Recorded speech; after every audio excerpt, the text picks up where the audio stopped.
The city of New York never truly sleeps. Neon lights painted the skyline, and limousines crawled through Fifth Avenue, ferrying men and women who believed the world was theirs. In one of the most expensive penthouses overlooking Central Park, silence ruled. That silence wasn't peace. It was suffocating, heavy, waiting to be broken. Jacqueline Mitchell sat alone in the living room. Her hands trembled as she held a stack of papers, divorce papers. Her belly, 7 months swollen with the child she had prayed for, rose and fell with each shaky breath. Tonight should have been just another sleepless night, another lonely hour of waiting. But this time, she had made a decision. The clock ticked past midnight. She had heard the rumors all day. Ambrose Blackwell, her husband, the powerful real estate tycoon, had been spotted again. This time, not in some shadowy corner, but openly at a luxury hotel with his mistress, Sienna Vance. There had been laughter, champagne, and photographs. None of it surprised her anymore. But what shattered her was the realization that he didn't even bother hiding it now. She had loved him. She had given up her small teaching career, her independence, her friends, to become the wife he said he wanted. For years, she believed the price was worth it. But tonight, with her child kicking inside her, she finally saw the truth. The elevator dinged. Her heart tightened. Heavy footsteps echoed through the marble hallway. The scent of expensive cologne, mixed with the faint trace of another woman's perfume, seeped into the room. Ambrose appeared in the doorway. His tailored suit was slightly wrinkled, his tie loosened, his smile still dripping with arrogance. Behind him walked Sienna, younger, bolder, her sequin dress clinging like a second skin. Her laughter sliced through Jacqueline like glass. Jacqueline stood. "Ambrose," she whispered, her voice trembling but steady enough to carry. She held the papers out. "It's over. Can't do this anymore. Not for me, not for our baby. Sign these." For a moment the room froze. Ambrose stared at her as if she had told a joke. Then, slowly, a smirk spread across his face. He sauntered forward, plucking the papers from her fragile hands. He didn't even look at them. With one swift motion he tore them straight down the middle, then again, and again. Shreds of her courage fluttered to the floor like broken wings. "You think you can leave me?" Ambrose's voice was cruel, mocking. He leaned close, his words a hiss. "You're nothing without me, Jacqueline. Nothing. A washed-up schoolteacher carrying a belly. Who would want you?" Sienna's laugh rang out, sharp and merciless. "She looks pathetic, Ambrose. Look at her. 7 months pregnant, still clinging to your name. How pitiful." Jacqueline's throat closed. She wanted to scream, to defend herself, to tell them that dignity was still hers. But the words wouldn't come. All she felt was the child inside her moving, reminding her that she couldn't collapse, not now. Ambrose dropped the shredded papers onto the glass table, letting them scatter like confetti at a cruel celebration. He poured himself a drink, raised the glass, and smirked again. "You'll stay right here, Jacqueline. You'll give birth to my child, and then you'll fade into the background where you belong. That's the only role you have left." Tears blurred her vision. She clutched her belly with one hand, the other gripping the edge of the table just to stay upright. The man she once believed was her soulmate now stood before her. A stranger, worse than a stranger, a tormentor. Sienna slid her arm around Ambrose's waist, her red lips curling into a victorious smile. "Face it, sweetheart," she said, her voice dripping with venom. "You've already lost. You're just an obstacle he hasn't bothered to remove yet." Jacqueline turned away, swallowing back the sobs threatening to escape. She wanted to collapse. She wanted to disappear. But something inside her shifted. For the first time in months, maybe years, a different kind of fire sparked within her chest. It wasn't hope yet. It wasn't strength. But it was something dangerous, something that could grow. Ambrose raised his glass higher, as if delivering a toast. "To my future," he declared, pressing his lips to Sienna's cheek. "And to my wife, soon to be forgotten." The ice in Jacqueline's veins hardened. Forgotten? No, not yet. Not ever. Her fingers tightened over her belly, her pulse racing with a silent vow. She wouldn't break. She wouldn't vanish. She would rise. And when she did, Ambrose Blackwell would regret every word he had spoken tonight. Before Jacqueline Mitchell became the woman standing broken in that glittering penthouse, she was someone else entirely. She had once been a teacher. Not just any teacher, but the kind who stayed late after school to help struggling children sound out words or finish their math homework. In her classroom, decorated with handmade posters and soft pastel curtains, her students called her Miss Sunshine. She believed in them, every single one, no matter how small their voice or how poor their background. To those kids, she was a hero. She hadn't grown up with wealth or privilege. Her parents were factory workers in a small town outside Buffalo. Life was modest, sometimes difficult, but always filled with love. Jacqueline's childhood was the sound of her father's laughter at the dinner table and the sight of her mother's tired hands kneading bread after a long day. From them, she learned resilience, humility, and the importance of building a family on trust. When she moved to New York City in her early 20s, she carried those lessons with her. She wanted more, not money, but opportunity. She dreamed of shaping young minds, of carving out a space where children felt safe and valued. For a time, she succeeded. Her apartment was tiny, her meals simple, but she was happy. She had friends, colleagues, and the quiet pride of knowing she was making a difference. And then she met Ambrose Blackwell. It had been at a charity event for literacy programs. She was there as a volunteer, helping children perform a short play. He was there as a sponsor, standing tall in his tailored suit, commanding the room without effort. Their eyes met across the stage lights, and for Jacqueline, it felt like the world had tilted. Ambrose was charming then, disarmingly so.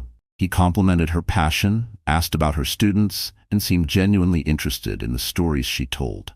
For a girl who had always put others before herself, being noticed by a man of his stature felt intoxicating. Within months, they were inseparable. Dinners at candlelit restaurants, weekend trips to the Hamptons, whispered promises beneath city lights. It all felt like a dream too perfect to last. Her friends warned her. "He's too fast, too smooth," they said. "Be careful, Jacqueline. Men like him play for keeps, and not always in a good way." But she didn't listen. Her heart was full, her mind clouded by the idea that love could be this dazzling. They married within a year. The wedding was lavish, a spectacle that made headlines in society magazines. For Jacqueline, the glamour was overwhelming, but she clung to the belief that underneath it all, Ambrose was the man who had once admired her for her kindness. In the beginning, he was attentive. He kissed her forehead before leaving for work, left notes on the counter, and even joined her at school events. But slowly, cracks began to form. The notes stopped. The kisses became perfunctory. The dinners turned into long nights of waiting while he attended business meetings that stretched past dawn. Jacqueline told herself it was temporary. He was building an empire after all. She could be patient. She could be the supportive wife. Then came the pregnancy. When she told Ambrose the news, his reaction was complicated. He smiled, yes, but there was a flicker in his eyes, a calculation, a hesitation she couldn't ignore. Still, she buried the unease, convincing herself that a child would bring them closer, that this baby would make them a family in the truest sense. But instead of closeness, there came distance. Ambrose grew colder, distracted, and more irritable. He complained about the cost of baby supplies, about her needing more rest, about the inconvenience of her doctor appointments. It was as if her pregnancy was a burden, not a blessing. And Jacqueline, she swallowed her pain. She told herself not to nag, not to push him away. She took prenatal vitamins, decorated the nursery alone, and sang lullabies to the tiny life inside her when nights grew unbearable. Still, she kept her faith. She had always been a believer in love, in second chances. She told herself Ambrose was under pressure, that once the baby arrived, things would be different. But then she found the first lipstick stain on his collar. It wasn't hers. It was bright, bold red, the kind she never wore. The smell of unfamiliar perfume clung to his jacket. When she asked, he laughed it off. "Clients, Jacqueline, you're imagining things." His voice was smooth, too smooth, and she wanted so desperately to believe him. Then came the late-night calls, the secretive texts, the hushed arguments on the balcony where he thought she couldn't hear. Each time she confronted him, he turned it back on her. "You're paranoid, you're hormonal, stop embarrassing yourself." Her friends saw the change. Her once bright smile dimmed, her laughter faded. But she told no one the full truth. Out of pride, out of shame, out of fear that if she admitted what was happening, it would become too real. Now, standing in that penthouse, 7 months pregnant, watching the man she had once adored shred her divorce papers, she realized something. She had given everything, her career, her independence, her heart, and received nothing but betrayal in return. The girl who once inspired children to dream had been reduced to a shadow, but deep inside, the fire was still there, buried beneath layers of sorrow and silence. And though Ambrose believed he had broken her, Jacqueline Mitchell was not finished, because in the ashes of humiliation, she was beginning to remember who she used to be, and who she could still become. New York was a city of extremes. For the wealthy elite, it was a playground of diamonds and champagne. For Jacqueline, it had become a gilded prison. Everywhere she looked, the contrast was sharp. Outside, the world sparkled with opulence. Limousines gliding through avenues, society galas splashed across magazines, rooftop parties where champagne flowed like water. Inside her home, silence and shadows wrapped around her like a shroud. Ambrose thrived in that glittering world. To him, New York wasn't just a city, it was his kingdom. He knew every private club, every exclusive rooftop, every charity gala where deals were struck with a handshake and a smile. He loved the spotlight, the whispers of envy that followed him when he entered a room, and he never arrived alone anymore. Sienna was always on his arm, a deliberate display of youth and arrogance. The city adored it. The tabloids ate it up. Blackwell's stunning companion, one headline had read, plastered beneath a photo of Ambrose in his tuxedo, hand resting possessively on Sienna's hip. Not a single word about the wife carrying his child at home. Not a single acknowledgement that Jacqueline even existed. Jacqueline clipped those articles quietly and tucked them away. She didn't know why. Maybe to remind herself she wasn't crazy, that his betrayal wasn't just a paranoid fantasy. Maybe because some part of her wanted evidence for the day when truth would matter more than appearances. Meanwhile, her world shrank. Her life revolved around doctor's appointments, quiet walks in the park, and late nights staring out the window at a city alive with everything she couldn't touch. The penthouse was luxurious, yes, but it was cold. Marble floors, high ceilings, glittering chandeliers, all beautiful, all empty. She missed her tiny apartment from years ago, where she and her roommate laughed over cheap takeout and dreamt about the future. Back then, happiness wasn't measured in gold, but in genuine moments. Ambrose, on the other hand, only grew bolder. He no longer bothered with excuses. Nights turned into mornings before he stumbled home, smelling of perfume and liquor. His phone buzzed constantly, but if she dared to ask, he sneered. "Business, Jacqueline. Stop nagging." One evening, she caught her reflection in the mirror. 7 months pregnant, pale from exhaustion, dressed in a simple maternity gown that clung awkwardly to her frame. She hardly recognized herself. Where was the woman full of light, the teacher with laughter in her voice? Gone, buried beneath humiliation. Still, Ambrose expected her presence at events, not because he wanted her there, but because appearances mattered. At least once a month, he paraded her into a ballroom filled with diamonds and silk, only to abandon her in a corner while he networked, laughed, and flirted with Sienna under the noses of everyone present. Those nights were the cruelest. Jacqueline would stand among the wives of investors, their gowns shimmering, their jewelry dazzling under crystal chandeliers. Their conversations were sharp, laced with hidden daggers. Some offered pitying smiles. Others whispered loud enough for her to hear. "She looks tired. Poor thing, carrying his child while he flaunts another woman." Their words burned more than silence ever could. But she endured. For the baby. For some shred of dignity she wasn't ready to lose. The world of glamour was intoxicating but unforgiving. At one particular gala, the Bright Futures Ball, Jacqueline sat at their table while Ambrose and Sienna laughed with donors across the room. Her hands rested protectively on her belly as the orchestra played, the sound of violins rising over the clinking of champagne glasses. She forced a smile, but inside she was breaking. Then came the final blow. A waiter passed with a silver tray, offering copies of a society magazine hot off the press. On the cover, Ambrose and Sienna photographed leaving a hotel. The headline screamed, "Blackwell's new power couple?" Her cheeks burned. The women at the table smirked. Ambrose didn't even flinch. He leaned back in his chair, one arm casually draped around Sienna, as if Jacqueline wasn't sitting 3 feet away. The humiliation was complete. When she excused herself to the powder room, she stared at her reflection again. The mascara she had so carefully applied was streaked with tears. Her stomach tightened, not just from pregnancy, but from rage she didn't yet know how to use. She pressed both hands against the counter, breathing heavily. For a moment she thought she might collapse, but she didn't. She lifted her chin, wiped her tears, and whispered to herself, "Not forever. This won't be forever." That night, she returned home alone. Ambrose had stayed out with Sienna, as always.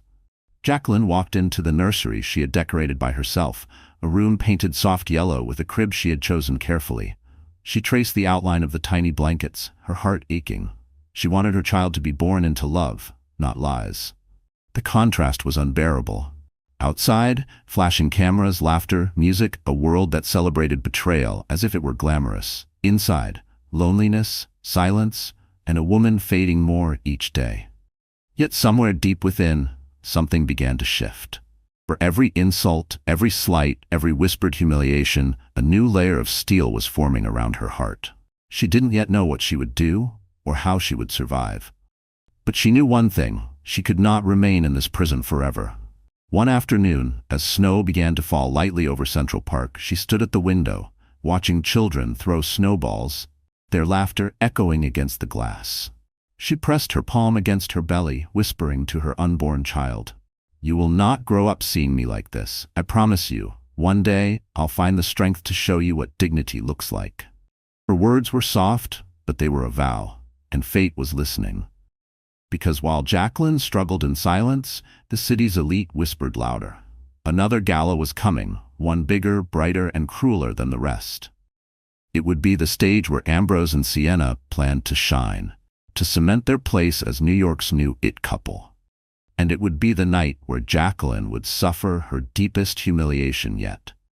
But what none of them knew was that this same night would also mark the beginning of her transformation and the end of Ambrose Blackwell's untouchable reign. If Ambrose was the king of New York's real estate empire, then Sienna Vance was the jewel he flaunted for the world to admire. She was 24, with a body sculpted for attention and a laugh that carried like broken glass in the air. Every room she entered shifted its orbit toward her. She wasn't born into wealth, but she had learned quickly how to move in those circles. The perfect dress, the perfect smile, the perfect balance of innocence and audacity. To Ambrose, she was more than a mistress. She was an accessory, a shiny prize to prove that he was still powerful enough to claim youth, beauty, and desire, no matter the cost. To Sienna, Ambrose was her ticket out of obscurity, her elevator to the top floors of society's most exclusive towers. But to Jacqueline, she was a nightmare with a face. The first time Jacqueline had seen them together in public, she thought her heart had stopped. It was at the Crystal Renaissance Hotel, during a fundraising gala for children's education. Ironically, the same cause she had once dedicated her teaching career to.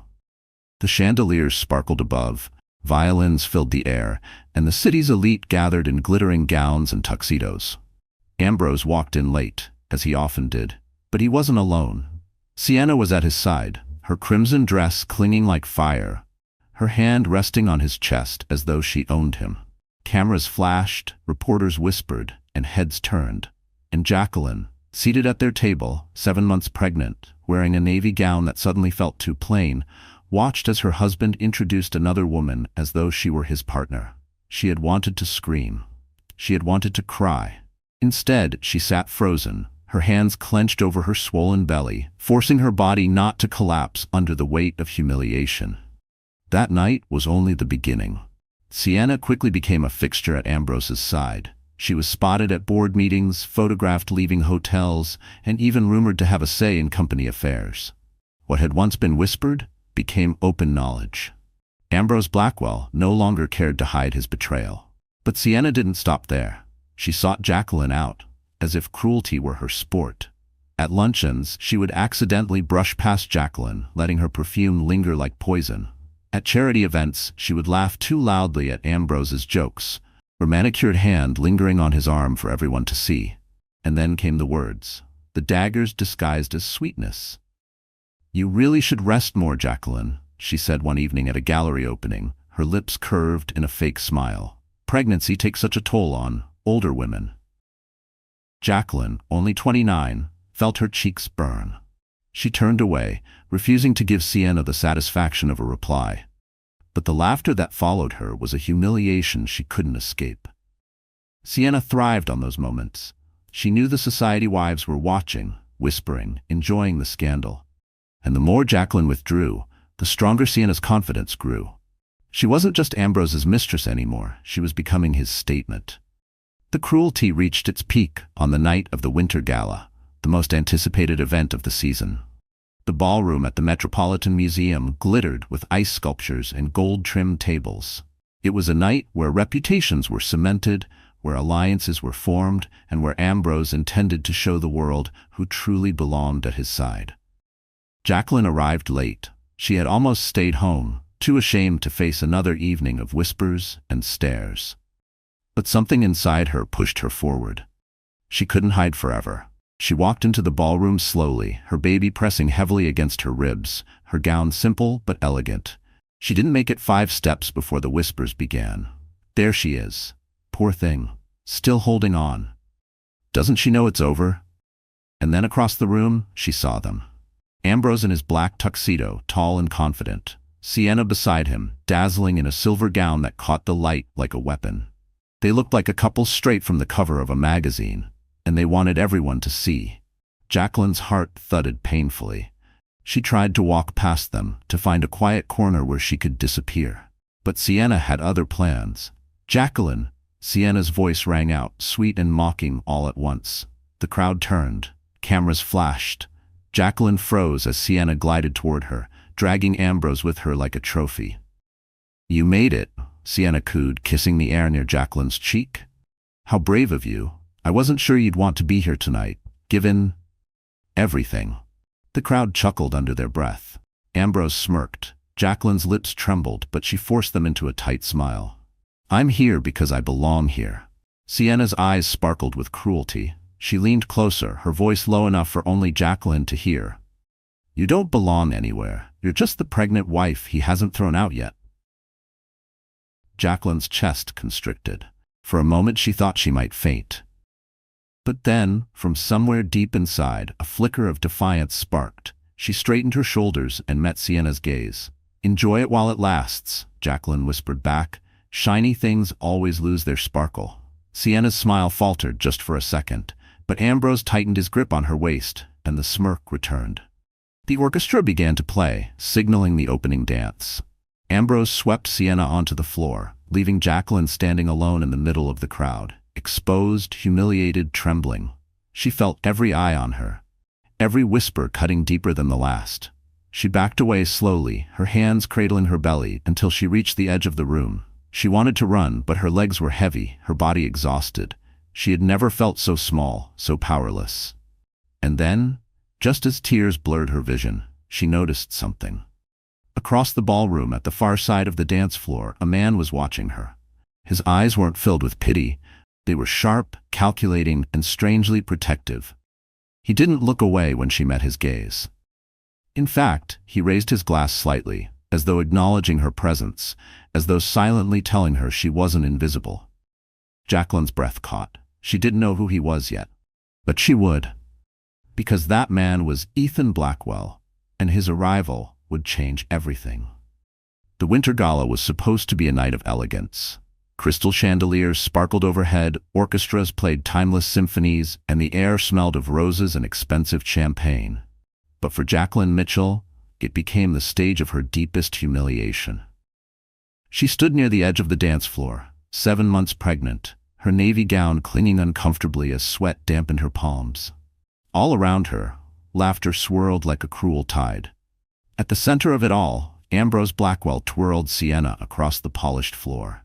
They looked radiant, like a perfect couple, their movements in sync as though the music belonged to them alone. Cameras flashed, immortalizing their every smile, every touch. The tabloids would have their story by morning. Ambrose Blackwell and his dazzling companions steal the show at the Winter Gala. Jacqueline knew what her part would be in the gossip. Nothing but a footnote, the abandoned wife too pathetic to fight back. Her chest ached. She turned, ready to slip away unnoticed, when she felt a hand on her arm. "Jacqueline, isn't it?" The voice belonged to a woman draped in emerald silk, her eyes sharp with curiosity. "You're Ambrose's wife, correct?" The question was loud enough to draw attention. A circle of faces turned toward her, their expressions a mixture of pity and hunger for scandal. Jacqueline forced a smile, her throat tightening. "Yes," the woman tilted her head. "You're brave to come tonight. Most women wouldn't." The words were meant as flattery, but the smirk betrayed their true intent. A ripple of laughter followed. Jacqueline's ears burned.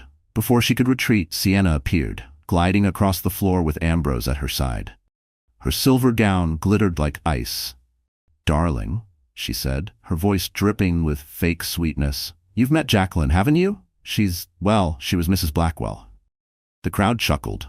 Ambrose didn't correct her. He simply smirked, tightening his grip around Sienna's waist as if confirming the insult. Jacqueline's lips trembled. She wanted to scream, to tell them the truth, that she was still his wife, that she carried his child, that the vows they mocked had once meant something. But when she opened her mouth, no sound came. Only silence. Sienna leaned closer, her whisper loud enough for others to hear. "Don't take it so hard, Jacqueline. Some women just aren't built for this world. But don't worry, I'll take care of Ambrose now." The cruelty in her tone broke something inside Jacqueline. Tears stung her eyes. She turned to leave, but her heel caught on the hem of her gown. She stumbled, clutching her belly as gasps erupted around her.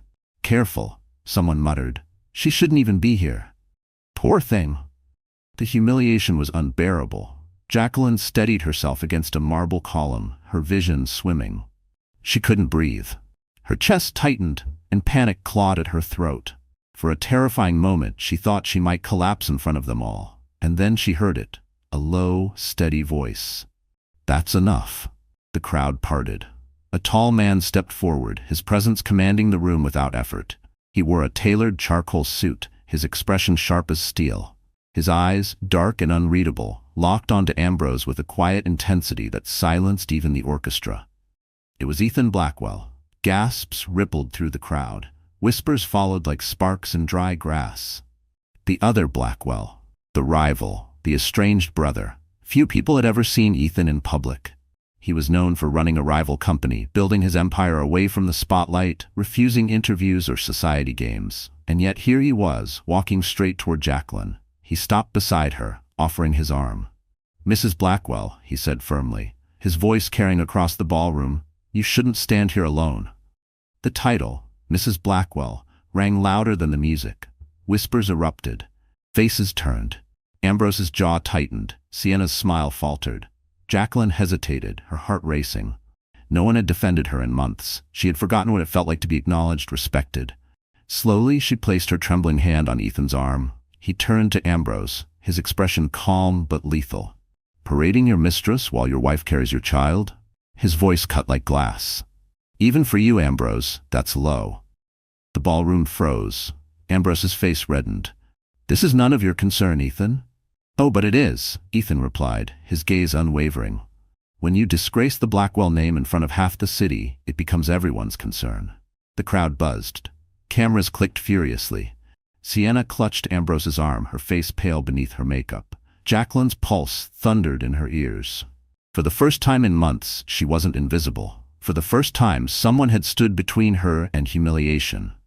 But that protection came at a cost. The crowd would talk. The tabloids would spin. And Ambrose would not forgive Ethan for this public challenge. Jacqueline tightened her grip on Ethan's arm, her lips parting as if to thank him. But before she could speak, Ambrose stepped forward, his voice low and dangerous. "You think you can undermine me in front of everyone?" His glare shifted between Jacqueline and Ethan. "Be careful, brother. You don't know what game you're playing." Ethan's jaw tightened. He leaned in slightly, his words meant only for Ambrose, though Jacqueline caught them. "On the contrary, I know exactly what game this is, and I'm prepared to win." The tension crackled like electricity. The orchestra had stopped playing entirely. Guests held their breath, sensing that they were witnessing the beginning of a war. Jacqueline's knees shook. She wasn't sure if it was fear, relief, or something more dangerous. A flicker of hope. Because for the first time she realized she wasn't alone in this battle. Someone powerful was willing to stand with her. And that night, under the golden chandeliers, the battle lines between Ambrose and Ethan Blackwell were drawn. with Jacqueline at the very center. The ride home after the winter gala felt endless. Jacqueline sat alone in the back of the limousine, her hands wrapped around her belly as if her unborn child were the only thing anchoring her to the earth. The city lights blurred outside the tinted windows, streaks of gold and red that felt unreal, like a world she no longer belonged to. Across town, Ambrose would be celebrating his triumph with Sienna. Champagne, laughter, maybe even more photographs to humiliate her by morning. She could already imagine the headlines. Blackwell brothers clash at gala. Pregnant wife caught in the middle. They would twist her pain into entertainment, her humiliation into gossip for strangers. By the time she stepped out of the car and entered the penthouse, her body felt heavier than ever. The silence of the apartment pressed against her chest like a weight. She set her clutch down on the marble counter, her fingers trembling. The shredded remains of the divorce papers still sat in the trash can, a mocking reminder of Ambrose's cruelty. She sank onto the velvet chaise in the living room, her breath shallow. The chandelier above glowed softly, but it gave no warmth. She pressed both hands to her swollen belly and whispered, "I'm sorry. I'm so sorry." The tears came then, hot, unstoppable, relentless. She cried until her throat was raw, until her body shook so violently she feared it would harm the baby. Months of swallowed pain poured out in violent sobs. She remembered the look on Sienna's face, the smirk as she whispered, "You don't belong anywhere." She remembered Ambrose's silence, his refusal to defend her, his public embrace of another woman. And she remembered Ethan's voice cutting through the noise. "That's enough." It had been the first kindness she'd received in so long. But instead of soothing her, it only made her grief heavier. Because it reminded her of what love was supposed to feel like, protective, steady, loyal. Things Ambrose had stolen from her years ago. She rose unsteadily and walked into the nursery. The soft yellow walls, the tiny crib, the mobile of stars she had ordered online. It was all ready, all waiting. But instead of filling her with joy, it filled her with dread. How could she bring a child into this world, into this loveless, fractured home? How could she teach her baby strength when she herself felt so weak? She sat on the edge of the crib and broke again, her sobs muffled into the blanket she had stitched by hand. "What kind of mother am I?" she whispered. "What kind of future will you have?" The clock ticked past 2 in the morning. The apartment remained silent. She was alone, truly, terrifyingly alone. For a fleeting, dangerous moment, her mind wandered to places it shouldn't. What if she disappeared? What if she packed a single bag, left everything behind, and vanished into the night? No more tabloids, no more humiliation, no more Ambrose. But where would she go? She had no job, no money of her own, no friends left in the city. Ambrose had made sure of that. Piece by piece, he had stripped away her independence until she was nothing but his possession. Her despair deepened. She rose, pacing the room, her breath ragged. At one point, her vision swam and her knees buckled. She gripped the dresser to keep from collapsing. Panic clawed at her chest. Was it stress, or was it the baby? She forced herself to breathe, slow and steady, whispering lullabies under her breath. The baby kicked gently, reminding her that she wasn't completely alone. That tiny flutter of life pulled her back from the brink. Still, she couldn't silence the fear. The fear of being trapped forever in Ambrose's shadow. The fear of raising her child in a home poisoned by cruelty. Finally, near dawn, she stumbled back into the living room. She collapsed onto the couch, exhaustion swallowing her whole. The city outside was waking, but for Jacqueline, time felt frozen. Her eyes drifted toward the door. For a moment, she thought she saw a shadow beneath the crack of light on the floor. A trick of exhaustion, she told herself. But then, a soft thud. Her heart lurched. She pushed herself up and shuffled to the door. On the floor, just inside the entryway, was a large envelope. No knock, no note, just an envelope, thick and heavy. Her fingers trembled as she picked it up. Across the front, in bold, sharp handwriting, was her name, Jacqueline. She swallowed hard, tearing it open. Inside were photographs, dozens of them. Ambrose and Sienna, together in restaurants, leaving hotels, exchanging envelopes with men she didn't recognize. Each photo was stamped with dates and times, clear evidence of betrayal, corruption, perhaps even crime.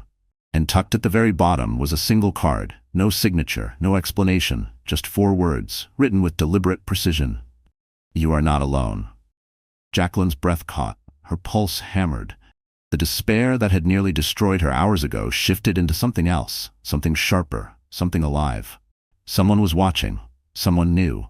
Someone cared enough to act. Her mind reeled. Who could it be? A stranger? A friend she thought she'd lost? Or her heart jolted. The man at the gala, Ethan Blackwell. And in that moment, Jacqueline realized her story wasn't ending. It was only beginning. Morning sunlight spilled across the penthouse, pale and cold, as though even the sun had no warmth left for her. Jacqueline sat on the couch, the envelope of photographs spread across the coffee table. She had barely slept, her mind spinning with fear and questions. Each picture was undeniable. Ambrose with Sienna, his hand on her waist. Ambrose exchanging thick envelopes with unfamiliar men. Ambrose in a private room at a luxury hotel, smiling too confidently for it to be business. These weren't rumors or whispers. This was evidence. And that card, those 4 words, haunted her. You are not alone. She hadn't decided what to do when a knock came at the door.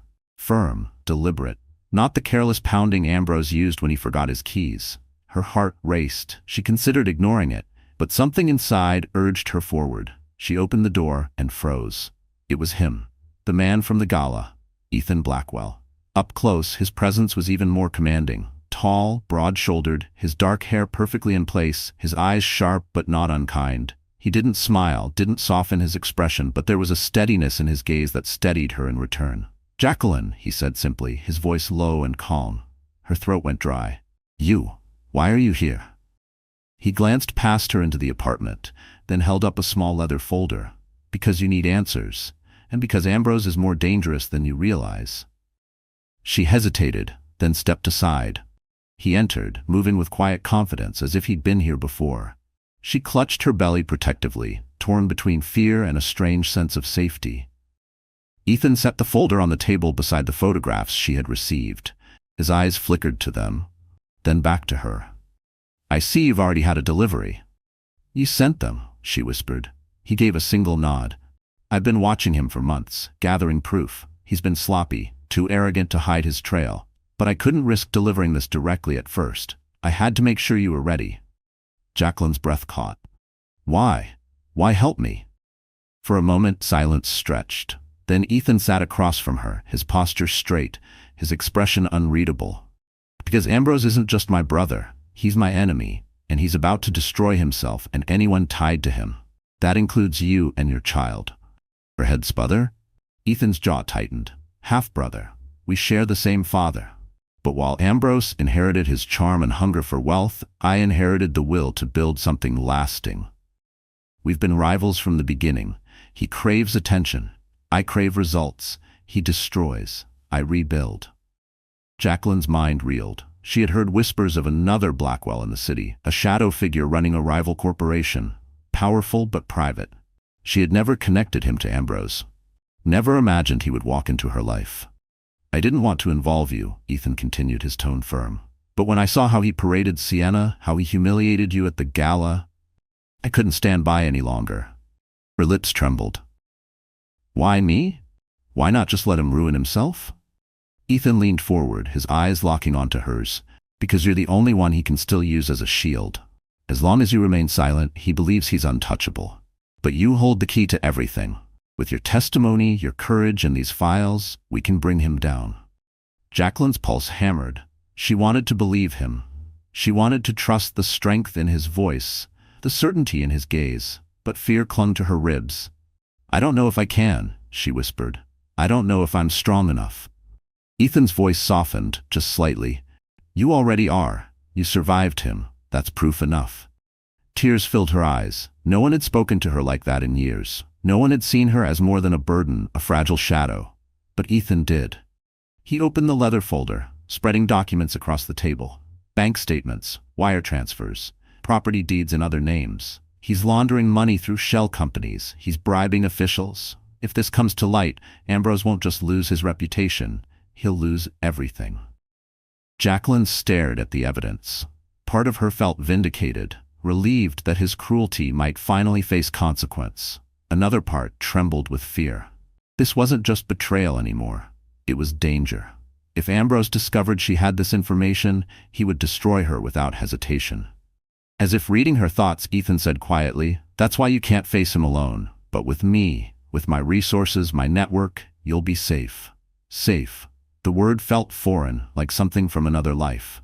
She wiped her eyes, trying to steady herself. "And what do you want in return?" For the first time, Ethan allowed a hint of a smile. It wasn't cruel like Ambrose's, but it carried a weight of unspoken meaning. Justice, nothing more, and perhaps, his gaze lingered for a fraction longer. Perhaps a chance to prove not all Blackwell men are the same. Her cheeks warmed, though she quickly looked away. She wasn't ready for trust, not yet. But the flicker of hope his words sparked terrified her almost as much as it comforted her. The baby kicked gently, and Jacqueline pressed her hand against her belly. Her child's life was tied to this decision. If she sided with Ethan, she would be declaring war on her husband, on the father of her child. But if she didn't, she would remain trapped, invisible, humiliated. Her breath shook as she whispered, "What do I have to do?" Ethan gathered the documents neatly, sliding them back into the folder. His voice was calm, deliberate. "First, you stay quiet. Let him think he still controls you. Second, you trust me to handle the rest. And third," he paused, his gaze steady, "you prepare yourself for the day we end this, in public." Jacqueline's heart pounded. She pictured it, standing in front of the same glittering crowd that had mocked her, but this time, with truth on her side. Could she do it? Could she survive the storm? Ethan stood, adjusting his suit. "Ambrose has always underestimated you. That's his greatest weakness. Use it. Let him believe you're broken. When the time comes, his downfall will be absolute." He moved toward the door. Jacqueline rose slowly, her voice trembling. "Ethan, why now? Why not years ago?" He stopped, his back to her. For a long moment, he said nothing. Then, without turning, he replied, "Because I didn't care before, but now I do." The door clicked shut behind him, leaving Jacqueline alone in the silence. Her pulse thundered. Her tears had dried. For the first time, she felt something stronger than despair. Resolve. And in that fragile, electrifying moment, Jacqueline made a vow. If Ethan was truly by her side, Ambrose Blackwell would never see his destruction coming. The morning after Ethan's visit felt different. The world outside still hummed with its usual chaos. Cars honking, sirens wailing, the city rushing forward without pause. But inside Jacqueline, something had shifted. For months, she had lived like a shadow, dragged lower and lower until she forgot she had once been a woman with dreams, a voice, a life of her own. But now there was a spark. It wasn't hope yet. It wasn't strength. But it was the memory of both, a whisper from the woman she used to be, telling her to rise. She spent the day in silence, moving through the penthouse like a ghost, but her mind was alive. Ethan's words echoed over and over. "Ambrose has always underestimated you. That's his greatest weakness." She thought about every time Ambrose laughed in her face, every time Sienna smirked at her swollen belly, every whisper from the society wives who pitied her. They all saw her as weak, fragile, a footnote. What if she let them keep thinking that, until the moment she chose to strike? By afternoon, she stood in front of the mirror. The woman staring back was pale, worn, broken, but Jacqueline forced herself not to look away. "You're still here," she whispered to her reflection, "and you're not done." That was the moment the transformation began. It started small. She made an appointment with her doctor to ensure the baby was healthy, because before she could rise, she needed to know her child was safe. The news came back good. The baby was strong, resilient, thriving. The relief was overwhelming. For the first time in months, she smiled. Next, she called a salon. It had been nearly a year since she'd done anything for herself. Her hair, once soft and full of life, hung dull around her shoulders. That afternoon, under the gentle buzz of dryers and the scent of lavender shampoo, she watched strands of brokenness fall away. When the stylist spun her around, Jacqueline hardly recognized the woman in the mirror. Her hair shone again, styled with elegance instead of neglect. She felt lighter, freer. The following days became a ritual of reclamation. She met with a discreet personal stylist recommended by Ethan's network. Together, they rebuilt her wardrobe piece by piece. Not for Ambrose, not for society, but for herself. Gone were the plain maternity dresses chosen to blend into the background. Instead, there were tailored gowns, strong colors, elegant cuts that celebrated her pregnancy rather than hiding it. For the first time, Jacqueline realized she could look powerful, even while carrying life. The stylist held up a deep emerald gown, its fabric shimmering under the lights. "This," she said firmly, "is the color of rebirth. Wear it, and no one will ever call you invisible again." Jacqueline ran her hands across the fabric, her throat tightening. She had forgotten how it felt to be seen. But the transformation wasn't just external. Ethan pushed her further. One afternoon, he invited her to his private office, a sleek, glass-walled building overlooking the Hudson. The room was filled with files, monitors, and maps of Ambrose's empire. Jacqueline sat across from Ethan, nerves prickling, as he slid folders toward her. "This is the battlefield," he said. "If you want to fight, you need to understand it." For hours, they went through documents tracing Ambrose's corruption. Ethan didn't shield her from the ugliness. He showed her everything: the bribes, the embezzlement, the lies. At first, Jacqueline's hands shook as she turned the pages, but slowly the trembling stopped. Each document, each damning piece of evidence, replaced her fear with fury. By evening, her eyes burned, but her voice was steady. "He thinks I'm weak," she said quietly. "He thinks I'll stay silent, but he doesn't know me anymore." Ethan studied her, his expression unreadable. Finally, he nodded. "Good, you'll need that fire." The sessions continued. Ethan coached her on handling questions, on standing firm under pressure. He taught her how to look someone in the eye without flinching, how to turn humiliation into power. It wasn't easy. Jacqueline cried more than once, overwhelmed by the weight of what lay ahead. But each time she stood back up. One evening, as the sun dipped below the skyline, Ethan handed her a small box. Inside was a delicate silver necklace with a single star-shaped pendant. "What's this?" she asked, her voice soft. "A reminder," he said, "that no matter how dark it gets, even the smallest light can guide the way." Her throat tightened. She clasped the necklace around her neck, her hand resting over it. For the first time in a long while, she felt not just protected, but valued. Weeks passed. The city prepared for another gala, the most prestigious of the year. Invitations glittered with gold lettering, promising an evening of grandeur. Ambrose planned to attend with Sienna, no doubt ready to cement their image as the power couple of New York. But this time, Jacqueline would not hide in the shadows. On the day of the event, she dressed slowly, deliberately. The emerald gown hugged her figure, draping elegantly over her belly. Her hair gleamed under soft waves, her makeup subtle yet commanding. When she looked in the mirror, she didn't see the broken woman from months ago. She saw someone reborn. Ethan arrived to escort her. For a moment, he simply stood in the doorway, his eyes lingering on her. "You're ready," he said. Jacqueline's lips curved in a faint smile. "I am." Together they rode through the city in a black car, the lights of New York flickering around them. Jacqueline pressed her hand over her child and whispered silently, "This is for us." When they arrived at the gala, the cameras flashed wildly. Reporters leaned forward, their pens scratching furiously. Gasps rippled through the crowd as Jacqueline stepped out of the car, radiant in emerald, her arm linked with Ethan's. The whispers began immediately. "She looks incredible." "Is that Ethan Blackwell? What does this mean?"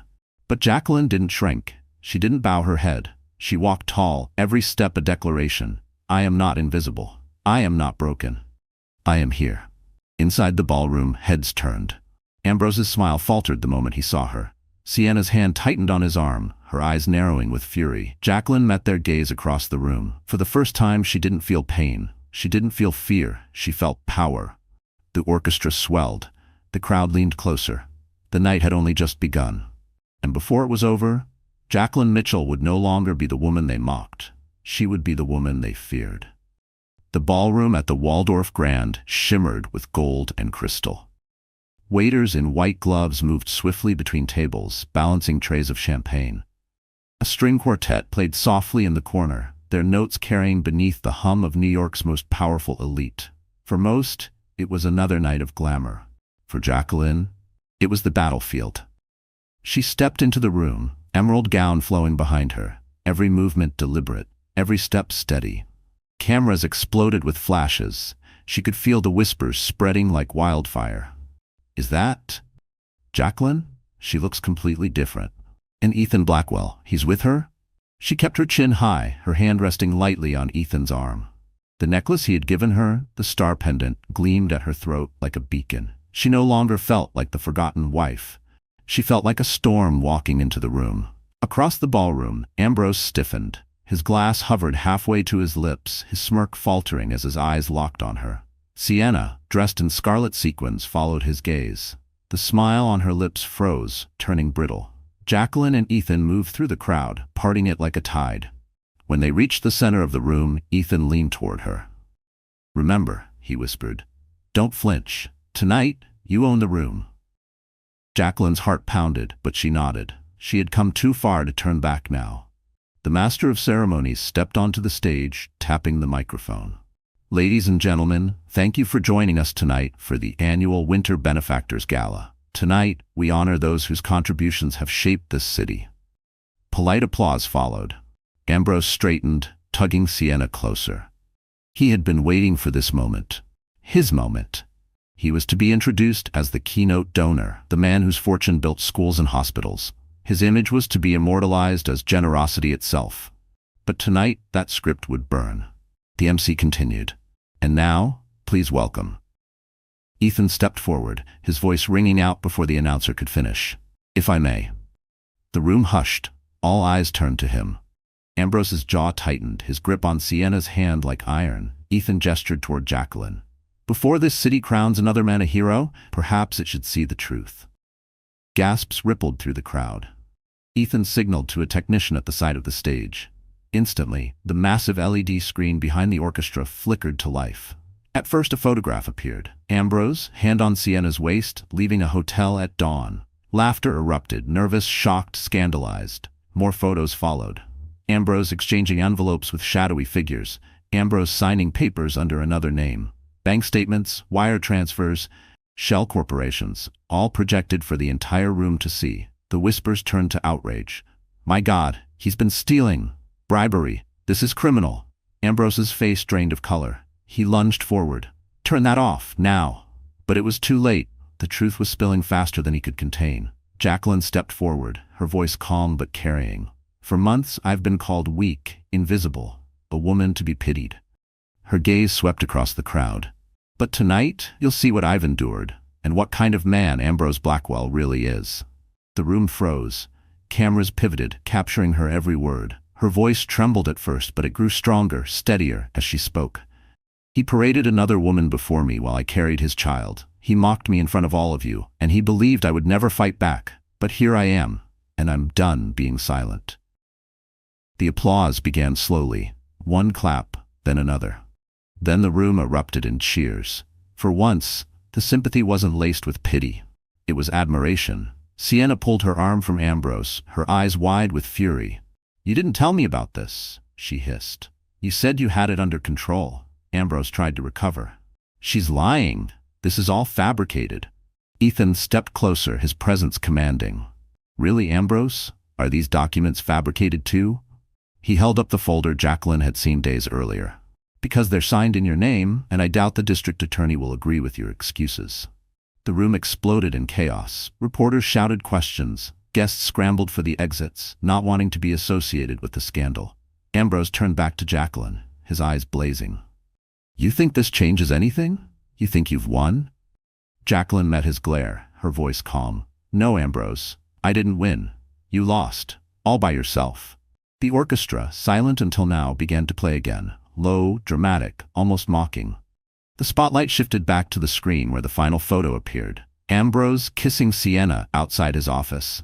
The image lingered like a nail in his coffin. Sienna yanked her arm free completely. "You're finished, Ambrose," she spat. "I don't go down with losers." She turned sharply, storming away, leaving him exposed and alone. Gasps followed. The great Ambrose Blackwell, abandoned by his mistress in front of the entire city.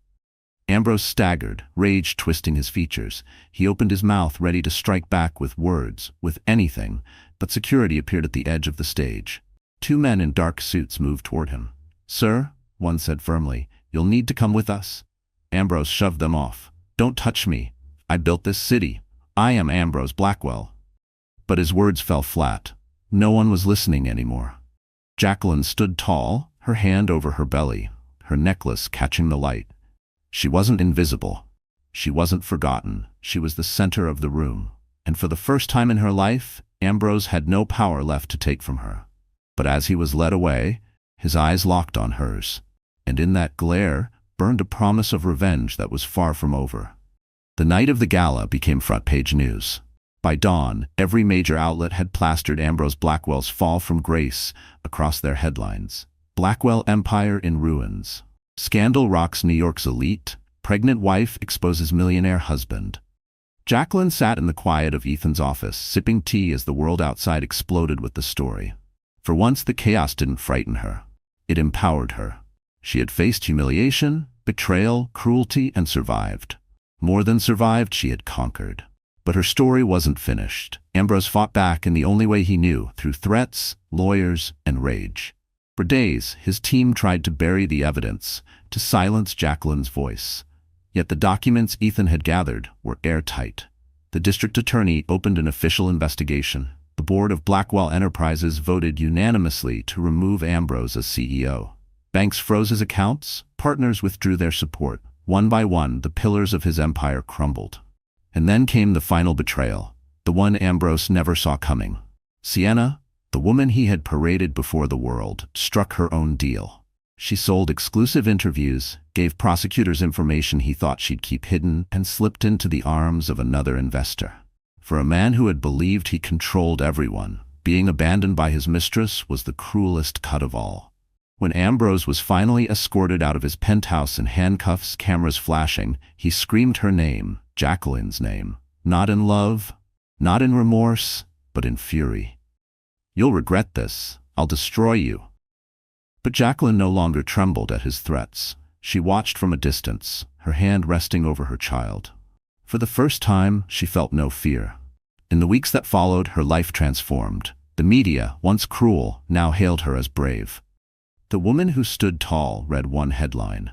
She received letters from women across the country, wives, mothers, daughters, thanking her for giving them courage, for showing them they weren't powerless, no matter how broken they felt.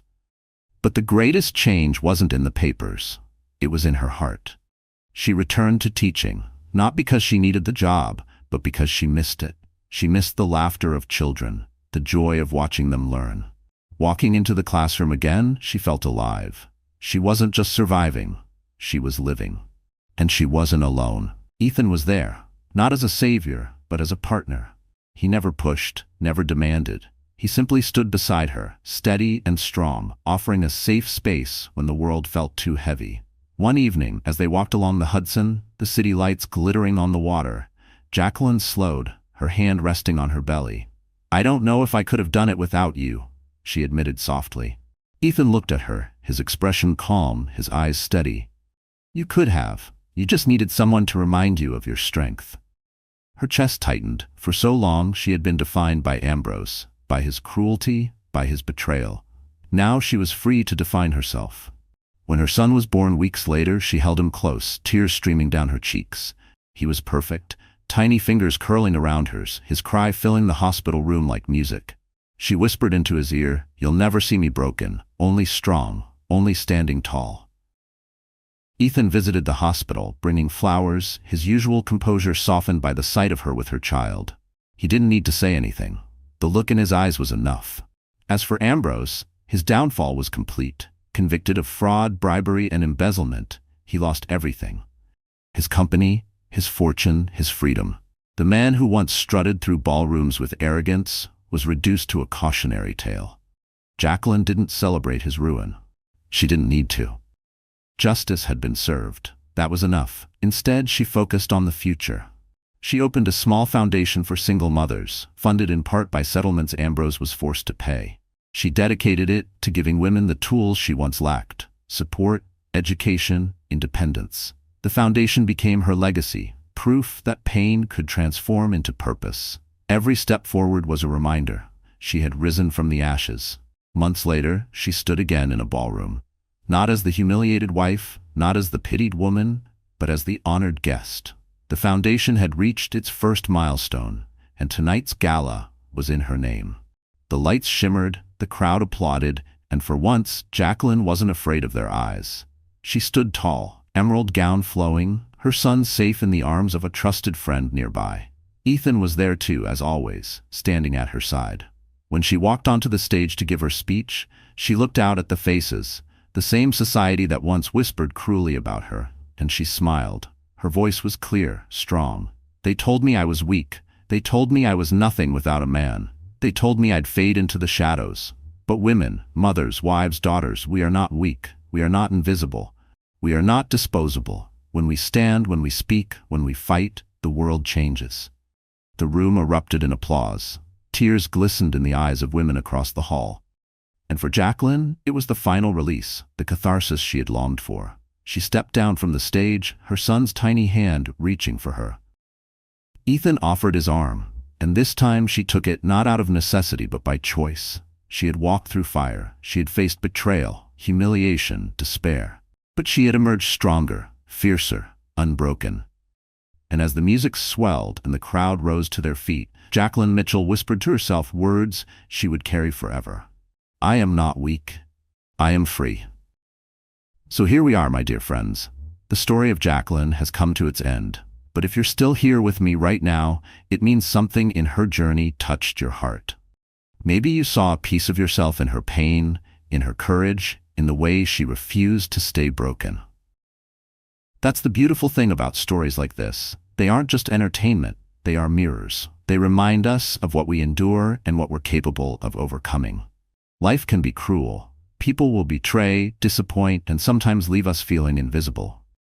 But as the Stoic philosopher Epictetus once said, it's not what happens to you, but how you react to it, that matters. Jacqueline could have let Ambrose's cruelty define her. Instead, she chose to rise, to rebuild, and to reclaim her dignity. And isn't that what we all must do when life pushes us down? Marcus Aurelius wrote, "The impediment to action advances action. What stands in the way becomes the way." Every humiliation Jacqueline faced became the fuel for her transformation. And maybe that's the lesson for us. Our obstacles are not the end of our story, but the beginning of our strength. So if you're listening right now, maybe this is the reminder you needed. You are not weak. You are not disposable. You are not invisible. Whatever storm you're facing, you can stand again. You can speak again. And yes, you can shine again.